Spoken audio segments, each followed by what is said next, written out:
Oui, mais ce débat-là ne peut pas être passé parce qu'au final, on est intenu de vivre ensemble. C'est vrai que dès lors qu'un avion atterrit, c'est comme un avion burkinabé qui, en partant dans un autre pays, se sent obligé d'atterrir à l'aéroport d'Abidjan. Mais pour atterrir à l'aéroport d'Abidjan, il faut avoir d'abord une autorisation. Il ne peut pas venir en cantimino ou bien par la force atterrir sur le tarmac de l'aéroport Félix Houphouët-Boigny s'ils n'ont pas eu l'autorisation d'Abidjan.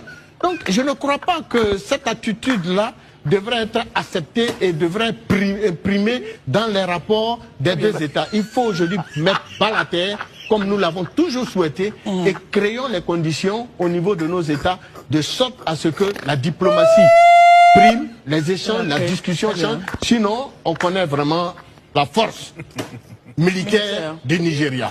Et on connaît aussi celle du Burkina. Pour avoir violé son espace aérien, le ministre des Affaires étrangères exprime ici le regret de son pays sur les irrégularités dans la procédure de l'autorisation pour entrer dans l'espace aérien du Burkina Faso.